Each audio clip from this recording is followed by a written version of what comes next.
C'est signé Loïc Delamornay, Christophe Aubert, Élise Derbaumet et Nick Bousby. Précédemment, ladies and gentlemen, nous avons voyagé dans le temps, mais toujours avec style. De la belle époque aux années 30, des Spitfires de la Royal Air Force au swing des années 50.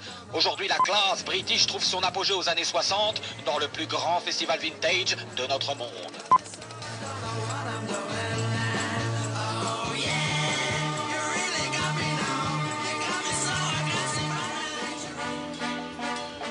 Pour franchir ces portes, la sélection naturelle sera impitoyable. Adepte du jean basket, passez votre chemin.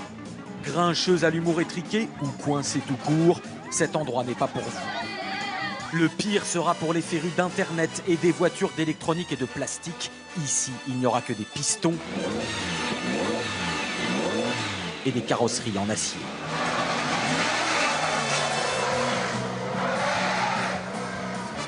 Voici une réserve protégée. Elle abrite les derniers humains qui vivent avec style à l'ancienne, et ils sont nombreux. Bienvenue à Goodwood, le plus grand festival vintage de la planète. Pour Marion Fall et Sally Tuffin, c'est un pèlerinage. Ces deux créatrices de mode, très célèbres dans les 60s, y retrouvent chaque année le souffle de leurs 20 ans. C'était une révolte contre nos parents, celle de faire nos propres choix, de nous exprimer. Et d'avoir la liberté de porter les vêtements qu'on voulait, sans entrave. Un jour, on était allé à Paris présenter une veste avec des franges, notre dernière création. On nous a répondu que c'était un style de prostituée. L'année d'après, Yves Saint Laurent nous a rappelé et a racheté la veste.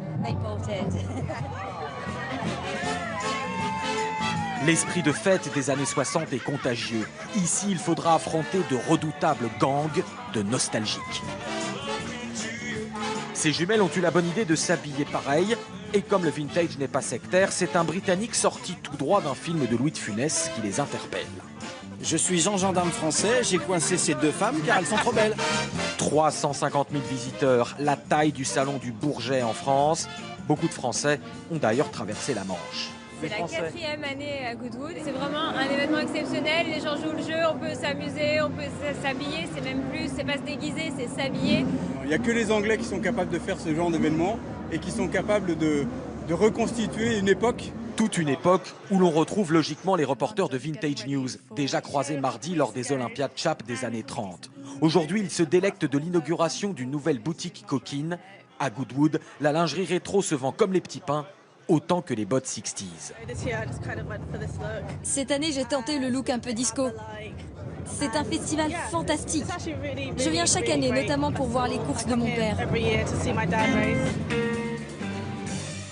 Car le cœur de Goodwood bat pour la course automobile. Sur cet ancien circuit d'aviation se tiennent des compétitions réservées exclusivement aux bolides construits entre 1948 et 1966. Un endroit unique au monde pour les passionnés. C'est très excitant, on est si proches. Ce qu'on fait là, normalement, c'est absolument interdit dans tous les autres événements automobiles. Mais ici, on peut se mélanger avec les pilotes et presque se faire écraser par les voitures de course. Bobby Verdenroe, lui, est un pilote de Formule 1 professionnel. Et pourtant, il ne prend jamais autant de plaisir qu'au volant de leurs ancêtres. C'est très gratifiant parce qu'on sent bien plus la voiture vivre et déraper.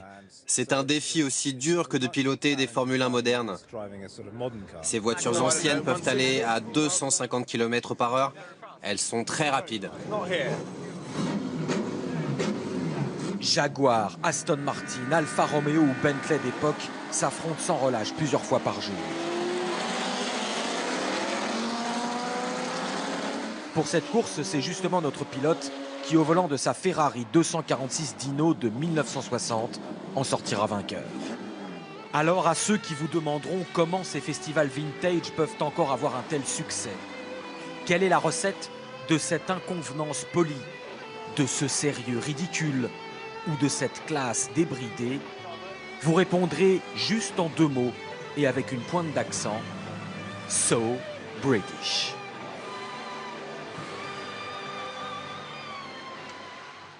Et comme